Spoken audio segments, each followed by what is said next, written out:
So, hello guys. So, ito yung tutorial kung paano sa macro song. So, yung tuturo ko guys is hindi yung dalawang gitara yung pinag-switch ko. Di bale, gitara tsaka kutsilyo. Kasi meron kasi ibang server na dinagana yung parang ganito. Yung gitara lang yung pinagpapalit mo.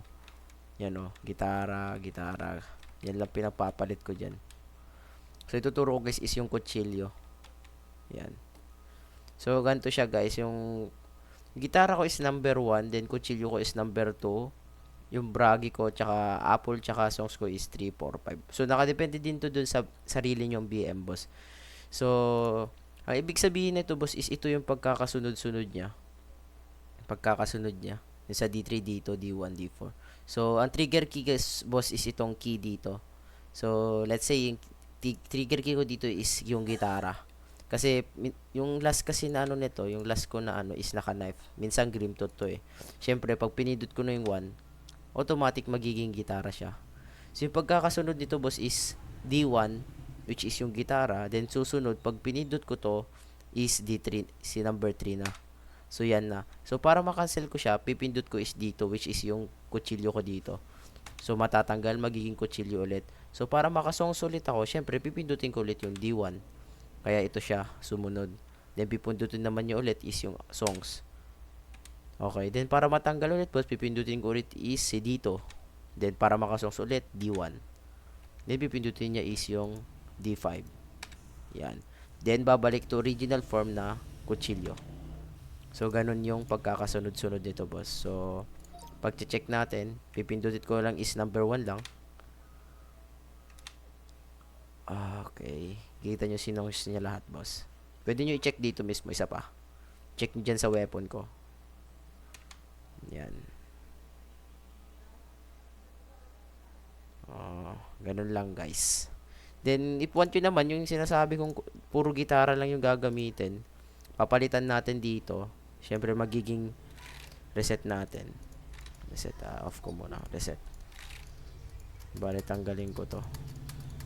So, gagawin ko lang, boss, is siyempre gitara D1, then yung songs ko, which is 3, then number 1, gitara ulit, then magsusongs ulit siya, number 4, then gitara ulit, then number 5, yung assassination. Then, ang gusto kong last weapon niya is number 2, which is yung knife. Minsan grim tooth yan eh.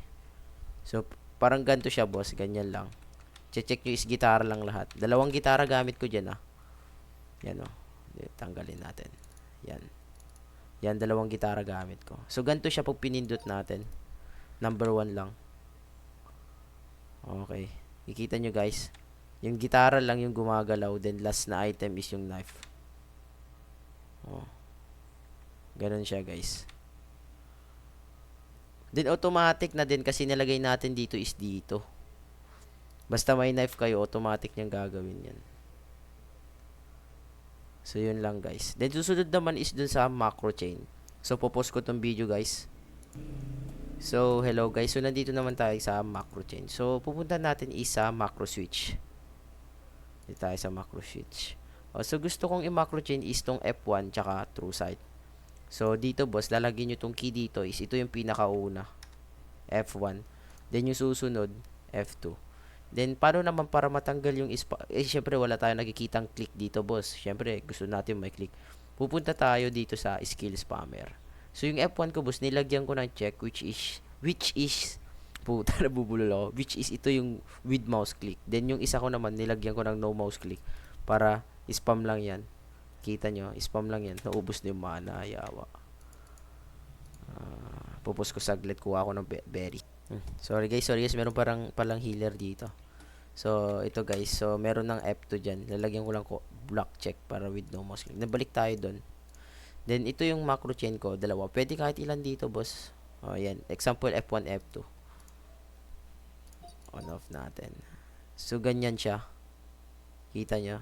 Then, para bumili siya, boss, minsan kasi, kailangan natin i-mouse flick yung mouse natin para bumilis yung spam natin. Yung iba kasi, pag nag-ano lang, ganyan lang, kaya medyo matagal siya. Pero, meron naman mouse flicker si 4R, which is nandito siya, boss. So, pipindot lang natin yung mouse flick. Then, ganyan na siya, oh. May mouse flick na tayo. Kahit di na natin igalaw, mabilis pa rin siya. Then sasabayan natin ng ganyan para mas mabilis pa. So, yun lang guys. Salamat sa panonood.